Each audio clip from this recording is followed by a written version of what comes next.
دیکھو ہندو مندر میں جاتا ہے نا, ہماری رائے کے مطابق صحیح کر رہا ہے, غلط کر رہا ہے, لیکن ہم چھیڑتے ہیں کیا؟ اسلام نے اجازت دی ہے اس کو چھیڑنے کی کہ ہندو جا رہا ہے اس کو پکڑ کے لا کیوں جا رہا ہے بھائی؟ اسلام بولا بھائی لکم دینکم ولی دین, تمہارے لیے تمہارا دین, ہمارے لیے ہمارا دین, لا اکراہ فی الدین, دین میں زبردستی نہیں ہے, جو کر رہا ہے اس کو کرنے دو. تبھی اسلامی تاریخ میں کوئی ایک مندر بھی ہمارے علم میں نہیں ہے کہ اس میں ہندوؤں پہ پابندی لگی ہو کہ مندر نہیں جا سکتے. جب تک اسلامی حکومتیں رہی ہیں, ہندوستان میں 1000 سال مسلمانوں نے حکومت کی ہے, اگر ہندوؤں کو مندر جانے سے روک دیتے تو آج یہ مندر ختم ہوتے. اسلامی حکومت جب ختم ہوئی ہے تو بھی مندر لاکھوں کی تعداد میں مندر تھے. اسلام مسجد جانے کا حکم دیتا ہے, یہ چرچ جانے کا. بولو, مسجد چرچ جانے کو غلط سمجھتا ہے کیونکہ وہاں غیر اللہ کی, عیسیٰ ابن مریم کی عبادت ہو رہی ہے. لیکن کیا اسلام آپ کو پرمیشن دیتا ہے کہ کوئی عیسائی چرچ جا رہا ہو تو آپ اس کو روکو کہ تو کیوں جا رہا ہے بے, مسجد میں آ؟ اجازت دیتا ہے؟ یا اسلام یہ کہتا ہے کہ اس سے بدتمیزی شروع کر دو آپ؟ بولو کیا ہو گیا, آپ کو سبق یاد کرا رہا ہوں میں, بدتمیزی شروع کر دو. یا اسلام یہ اجازت دیتا ہے کہ اس سے اچھا سلوک نہ کرو؟ قطعی اجازت نہیں, بلکہ قرآن تو کہہ رہے ہیں ان اللہ یحب المقسطین, جو غیر مسلم تم سے لڑ نہیں رہے میدان جنگ میں, ان سے تمہیں اچھا سلوک کرنا پڑے گا کیونکہ اللہ اچھا سلوک کرنے والوں کو پسند کرتا ہے. صحابہ کرام غیر مسلموں کو بھی ہدیے دیا کرتے تھے, نبی صلی اللہ علیہ وسلم نے یہودیوں کو بھی ہدیے دیے.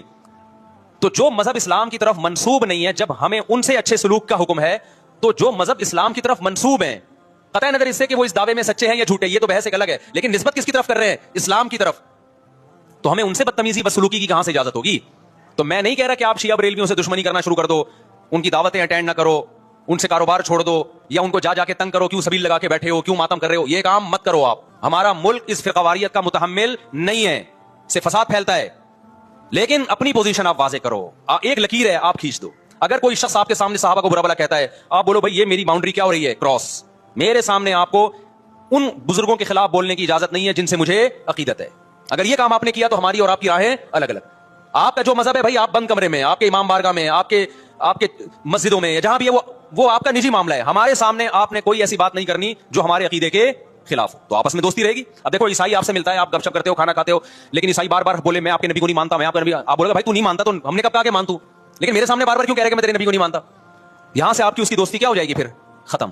تو غیر مسلموں کو بھی دو قسمیں, کسی بھی مسلک کے لوگوں سے ملو, کسی بھی فرقے کے لوگوں سے ملو, کوئی جھگڑا نہیں, کوئی بحث نہیں, ایک دوسرے کو کھلانا بھی ہے, ایک دوسرے سے کھانا بھی ہے, ایک دوسرے کی دعوتوں میں بھی شرکت کرنی ہے. جہاں مذہب کا معاملہ آئے تو پھر آپ کسی سے بحث نہ خود کرو نہ کسی کو کرنے کی اجازت دو.